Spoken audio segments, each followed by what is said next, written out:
Assalamualaikum warahmatullahi wabarakatuh.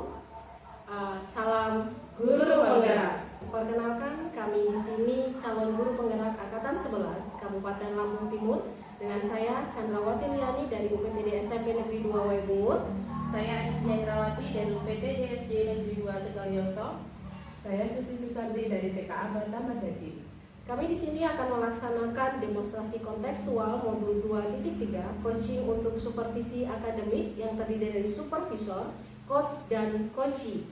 Selamat menyaksikan. Sore Bu Sugus. Hari ini Mbak Ani mau melaksanakan coaching ya? Betul sekali. Sebagai coach. Nah, saya berharap Mbak Ani sebelum melaksanakan saya akan membacakan rubrik penilaian ini ya langsung. Sebagai supervisor, saya akan membacakan rubrik penilaian sesi demonstrasi kontekstual. Yang pertama, kompetensi coaching apa yang ingin Mbak Ani kembangkan? Yang ingin saya kembangkan di sini ada 2 ibu kehadiran penuh dan mengajukan pertanyaan berbobot, karena saya merasa dalam kompetensi mengajukan pertanyaan berbobot selama ini saya masih kurang. Yang kedua, bagian kompetensi mana yang secara spesifik ingin Mbak Ani kembangkan atau diobservasi? Baik, kalau secara spesifik saya ingin yang diobservasi itu di bagian mengajukan pertanyaan berbobot, karena saya merasa memang kelemahan saya di situ, Bu. Jadi dengan adanya supervisi dari Ibu, saya berharapnya nanti kemampuan saya di mengajukan pertanyaan berbobot itu berkembang seperti itu. Yang terakhir, indikator tercapaian dari tujuan pengembangan yang diinginkan. Indikatornya yaitu tadi Bu, saya berharap saya mampu mengajukan pertanyaan berbobot kepada coach saya nanti. Itu Ibu. Oke, berarti hari ini Mbak Ani sudah siap menjadi coach. Insya Allah siap, Bu. Oke, berarti kita bisa lanjutkan. Baik, assalamualaikum Ibu Chandra. Waalaikumsalam Bu Ani. Baik, siap untuk kegiatan coaching kita hari ini, Bu? Insya Allah siap. Baik. Hari ini apa yang ingin Ibu ceritakan kepada saya? Ini loh, Bu. Anak-anak saya itu dulu mereka itu susah untuk menjaga kebersihan, masih suka buang sampah sembarangan. Padahal kotak sampah keyakinan kelas sudah saya, tapi tetap aja dilakukan. Jadi itu yang menimbulkan keresahan hati saya. Baik, Bu. Jadi selama ini walaupun sudah dilakukan upaya-upaya diberi teladan, sudah ada keyakinan kelas, tapi mereka tetap saja membuang sampah sembarangan seperti itu ya, Bu. Nah, jadi tujuan coaching kita hari ini adalah Ibu ingin mendapatkan solusi dari permasalahan Ibu si anak yang tidak mampu atau tidak bisa membuang sampah secara benar, Bu ya, Bu ya. Baik. Menurut Ibu selama ini separah apa sih, Bu, si anak ini membuang sampah sembarangan itu? Parah banget, Bu.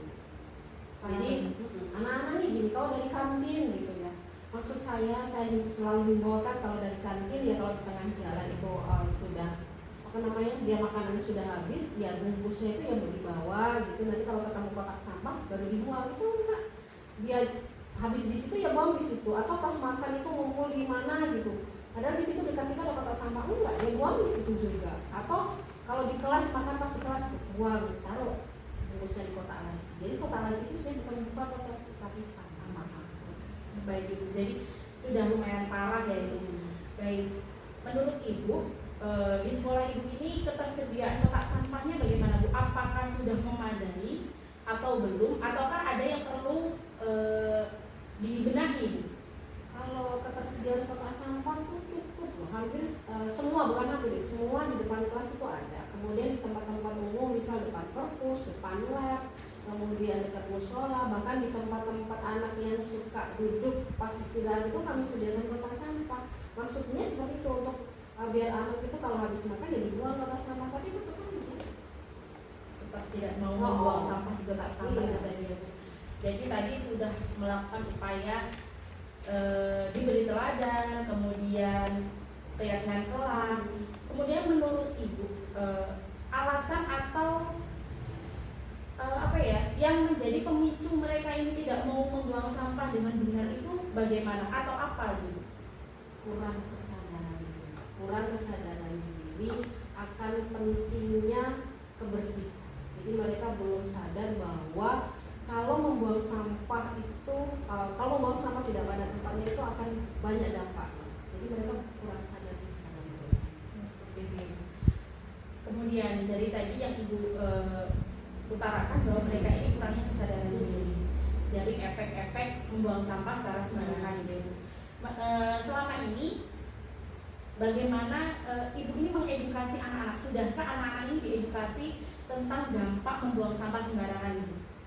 Ya sampainya saya lakukan selain mengingatkan, kemudian secara langsung memberitahu bahwa ini loh nak, nanti kalau kamu buang sampah sembarangan ini nanti bisa menimbulkan penyakit gitu. Apalagi kalau musim hujan ini kan tempat minum kamu ini nanti kena air, kemudian ini ada nanti jentik, itu nanti bisa menimbulkan penyakit. Tapi ya hari itu ya, tapi selepasnya habis istirahat udah lupa lagi. Jangan kan besok hari nanti habis istirahat udah lupa. Jadi itu kayak gitu, karena saya nyesek di situ.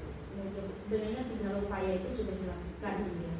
Kemudian menurut Ibu ada nggak sih caranya supaya si anak ini bisa membuang sampah sembarangan? Membuang sampah pada tempatnya. Kalau saya tuh pengennya gini, saya pengen itu kan mungkin ya namanya anak itu kalau guru itu ngomong itu kadang-kadang cuma masuk ke piring kanan keluar ke kiri. Saya pengen suatu saat itu saya memutarkan sebuah video edukasi. Nah dari video itu nanti akan lihat bahwa kalau kita buang sampah sembarangan itu dampaknya sendiri. Mungkin dengan video kan lebih mengena ya, tampilan-tampilannya lebih menarik. Kemudian saya juga pengen berkolaborasi dengan kepala sekolah. Tapi ini belum saya lakukan. Saya pengen saya tuh punya rencana sekolah saya itu ada satgas kebersihan dari anak itu sendiri gitu aja. Jadi si satgas kebersihan ini nanti tugasnya mengingatkan si teman agar tidak buang sampah pada tempatnya, atau memberi contoh ketika ada nih tiba-tiba ini loh kalau buang sampah tuh di sini gitu. Terkadang kan kalau dari anak ke anak itu lebih kena dibandingkan dari guru ke anak, karena anak kadang-kadang kalau sama guru gitu. Jadi kalau penyampaian bahasa anak ke anak itu kan lebih mengena. Baik, jadi langkah Ibu nanti akan memutarkan video kemudian membentuk satgas kebersihan gitu ya Bu ya. Nah dari paparan Ibu tadi, kira-kira kapan Ibu akan melakukan kegiatan tersebut Ibu? Kalau satgasnya mungkin saya harus koordinasi dulu dengan kepala sekolah. Tapi yang dalam waktu dekat yang mungkin saya lakukan itu saya mau menampilkan video edukasi dulu kepada anak. Bagus Ibu. Kemudian kira-kira dari kegiatan kita hari ini Bu, perasaan Ibu setelah ngobrol dengan saya ini bagaimana Bu? Lebih ini ya, lebih plong gitu, lebih lega karena ada tempat untuk menyalurkan. Selama ini saya cuma diam Bu, karena takut kalau saya ngomong kayak gini kadang-kadang gitu kalau tidak sefrekuensi kan. Jadi alhamdulillah dari Ibu saya tahu permasalahan saya ini, justru saya malah bisa menemukan ide-ide itu ya. Kemarin itu cuma kayak puzzle yang belum tersambungkan, tapi hari ini gara-gara ngobrol sama Ibu si puzzle itu udah kesuk gitu. Alhamdulillah baik Bu. Jadi kesimpulan yang Ibu tarik dari obrolan kita hari ini apa? Jadi saya hari ini untuk menangani si anak ini nanti saya akan dalam waktu dekat akan melakukan pemutaran video edukasi, kemudian nama selanjutnya saya koordinasi dengan kepala sekolah untuk membuat satgas kebersihan dalam waktu secepatnya, karena memang sudah dalam, kalau menurut saya sudah dalam tahap yang parah. Baik. Saya berharap ada waktu luang Ibu di lain hari yang nantinya bisa kita sharing lagi Ibu. Saya ingin mendengarkan cerita Ibu. Adakah perubahan dari tindakan yang telah Ibu lakukan kan seperti itu Bu? Kira-kira Bu, kita bisa bertemu lagi kapan Ibu? Mungkin nanti 2 atau 2 minggu lagi ya saya akan jadi saya juga harus mencoba jadwal saya kosong atau dengan jadwal Ibu yang kosong biar tidak mengganggu proses pembelajaran. Baik, betul sekali. Terima kasih Bu, alhamdulillah hari ini kegiatan kita lancar. Semoga kegiatan coaching kita hari ini bermanfaat untuk Ibu. Amin. Terima kasih Bu. Assalamualaikum. Salam. Waalaikumsalam Bu Susi. Alhamdulillah sudah selesai ya hari ini proses coachingnya. Alhamdulillah selesai dengan lancar Ibu. Alhamdulillah. Mbak Ani perasaannya sehabis menjadi coach gimana perasaannya? Perasaan saya lebih lega Ibu, karena apa, kegiatan tadi yang saya lakukan dengan Ibu Chandra sudah berjalan dengan baik. Kemudian tidak ada kendala suatu apapun. Jadi saya merasa lega, kemudian senang Ibu. Alhamdulillah. Dari hasil observasi yang saya amati, memang dari kompetensi Mbak Ani ingin mengajukan pertanyaan berbobot, Mbak Ani sudah berhasil mengajukan pertanyaan-pertanyaan yang berbobot sehingga bisa menggali potensi coaching untuk mencari solusi dari permasalahannya sendiri. Alhamdulillah, terima kasih Ibu sudah bersedia mensupervisi saya Ibu. Alhamdulillah, sama-sama Mbak Ani. Untuk selanjutnya kita semoga supervisi hari ini yang saya lakukan bermanfaat untuk Mbak Ani ke depannya. Dan saya akhiri, wassalamualaikum warahmatullahi wabarakatuh. Waalaikumsalam.